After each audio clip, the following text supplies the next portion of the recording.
I was raised in Brooklyn, New York. Oh, okay, awesome.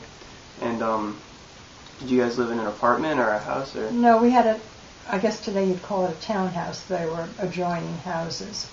It was a nice house. It had 3 stories and had a basement apartment, and our bedrooms were upstairs. And we had a front porch and a back porch and a garden, and my bedroom overlooked the garden, and in the light spring I could smell the lilacs blooming. One of the things I remember most vividly affected me when I was a child was World War II. You know, there have been wars since then, but in that war, everybody was personally affected. We had blackout shades that we had to put on the windows. There are air raid drills that we had.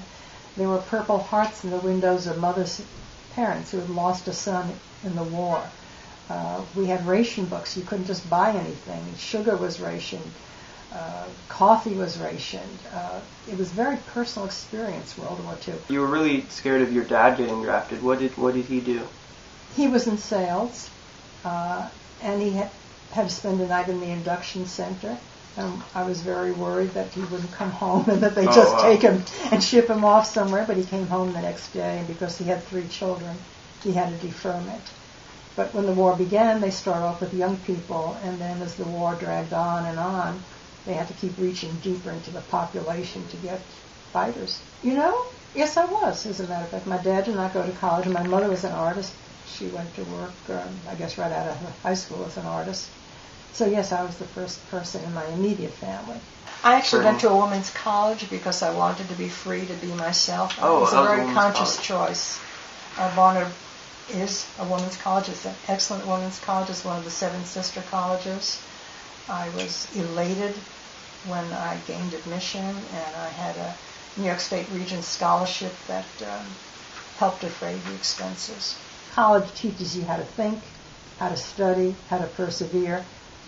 Unless you're in a scientific field, usually it's just preparation for life. Craig was the firstborn, and I was in my 20s, and we lived in Albany, Georgia. It was not a very posh arrangement. They would issue GI pajamas, and a nurse would come in the hall, and she'd ring a bell and say, "Y'all come get your babies, y'all come get your babies." Go over and get your baby. No, they didn't bring you the baby. No, this was an Air Force hospital. You'd come and get your baby with one arm, and you hold up your pajamas with your other arm. When we first got down there, it was the first time I saw cabs marked white only, where I saw drinking fountains marked white only, where movie houses had a black section and a white section, where the doctor's office had a white waiting room, black waiting room. Wow. So I went to the train station and walked right in, walked to the counter, and God kind of looked at me kind of churlishly, and he said, "What do you want?" I said, "Well, I'd like to get a ticket to New York City." He said, "Well, then you come in the right door."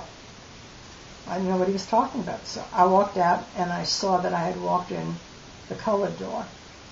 So I walked around the building and found the white door, went in the white door, and wound up at the same ticket agent with the same guy. And I now told him I wanted a ticket to New York, and he sold it to me. To see institutionalized segregation was really a shocker. When I lived in Houston, many years later, there were floods in Albany, Georgia, and they asked people to come and help clear out all the damaged areas. And we went to all the homes that had been damaged, and we pulled out just rotten wood and papers and helped people restore their homes. So just to show you how different times were, we were a bunch of white people on this bus cleaning up black people's homes. So things have gotten a lot better in the South. I mean, things do change, maybe not as quickly as you would like, but things do change. And I've seen a lot of wars. I've seen World War II, the Korean War, the Vietnam War. I'm not certain we've ever solved anything with war, but let's put that aside and say, to me, one of the greatest inventions has been the invention of the computer and the internet. I like musicals, but I really like drama the most because I was curious about the world. I came from a somewhat sheltered environment, and I went to college, which was broader, which opened the world to me. And then when you go to theater, that opens still more worlds for you and gives you not just other cultures, but insight into people's psyches and what makes people tick and what motivates them, because that's what a good play is about. My husband Fritz saw an article in a magazine that Horizon Theater, which I'd always liked to go to their shows, was starting a senior ensemble. And he said, well, you're a good writer. You ought to go down and talk to them. So I went down and spoke to the artistic director, and I said, I'm a good writer, and I'd like to start writing for you. And he said, can you show me some of your plays? I said, no.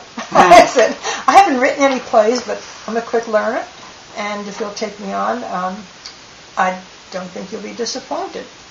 I have an idea, and I'd like to start a theater ensemble and take it out into the community. Instead of making the community come to the theater, take the theater to the community, and particularly to people who would find it difficult to attend a conventional bricks and mortar theater, and that's particularly the senior population. And I said, I'm old enough to be a grandmother, but I'm about to have a baby. My baby's Atlanta Theater to go. Would you like to be a midwife? I will continue as managing artistic director. At some point, though, I will have to be replaced, too. So you want it to keep on going? Yes, I would like it to. There's no reason it shouldn't. It serves a purpose, and it continues to grow. The very best is to have Craig and Karen, because without Karen, I wouldn't have you two, Ben and Sarah. So I thank you. Give you a hug. Okay. Hug time. Oh. Mwah!